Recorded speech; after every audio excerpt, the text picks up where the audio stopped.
আর doctor দেখাতে হবে না, আপনাদের হাসপাতালে যেতে হবে না, ওষুধ খেতে হবে না, মায়ের চরণের জল খাবেন, সুস্থ হয়ে যাবেন।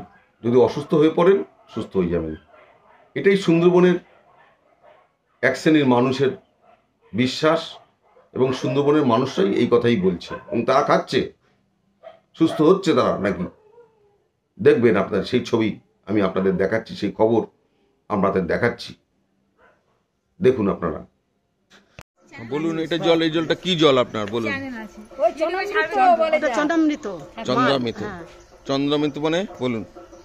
চন্দ্র বলতে তো চাঁদ বোঝায়, বলুন তবে বলুন। হ্যাঁ, চরণামৃত। চরণামৃত, চরণ মানে তো পা বোঝায়, তো মায়ের পায়ের জল, তাই না? এটাই তো নাকি? আচ্ছা, এই জলটা খেলে কি হয় আপনাদের ধারণা বলুন?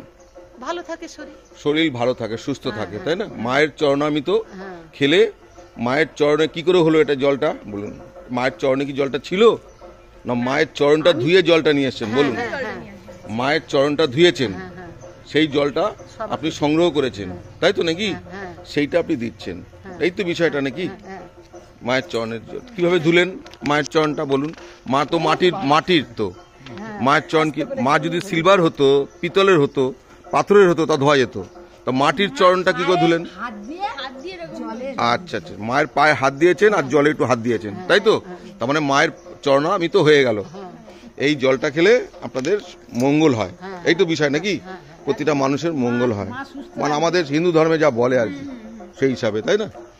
যদি আমাদের ধর্মের কথা বলি তো, আপনি কি জানেন এক সময় আপনি এই মন্দিরে উঠতে পারতেন না? এদিকে আসুন,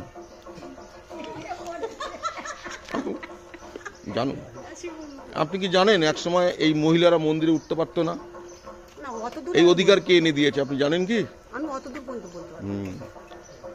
মন্দিরে উঠতে পারতো না, ঠাকুরের গায়ে হাত দিতে পারতো না, এই একটা নিয়ম ছিল একটা সময় আমাদের দেশে, আমাদের এই ভারতবর্ষ দেশ, এই নিয়মটা ছিল। এই নিয়মটা কে এনে দিয়েছে বলুন তো? বলতে পারবো না। মহাপ্রভু চৈতন্যদেবের নাম শুনেছেন? 500 বছর আগে আবিষ্কার হয়েছিল, উনি এনে দিয়েছিল। একমাত্র ওঠার অধিকার ছিল যাদের টাইটেল চ্যাটার্জি, ব্যানার্জি, চক্রবর্তী, এদের, যাকে আমরা ব্রাহ্মণ বলি। ওরা নিয়ম করেছে যে ব্রাহ্মণরাই একমাত্র পুজো করতে পারবে, আর কেউ পুজো করতে পারবে না, ওদেরই পুজো করার অধিকার আছে, মেয়েরা উঠতে পারবে না।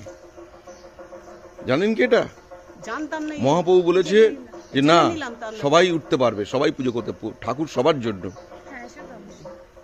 ভগবান সবার জন্য, ভগবান কারোর ব্যক্তিগত হতে পারে না। একদমই না, একদম না। আগেকার মহিলারা স্বামী এদের দেখে ভয় পেত, এখন কি ভয় পায়? যদি বারণ করে কি শুনবে নাকি? সেই অধিকারটা এনে দিয়েছে আমাদের মহাপ্রভু চৈতন্যদেব। একসময় নিয়ম ছিল, আপনার মতো মানুষ, আপনার টাইটেল কি বলুন? দাস। দাস, মণ্ডল, হালদার, সাপুই, এরা নির্জাত, এরা হচ্ছে দলিত শ্রেণীর মানুষ, গরিব মানুষ, এদের সঙ্গে কোনো গুরু খাবে না একসঙ্গে, জানেন কি? এখন নিয়ম করেছে চৈতন্যদেব নিয়ম, না সবার সঙ্গে খাবো। দেখাচ্ছি আপনাকে। আবার ফের তোলে।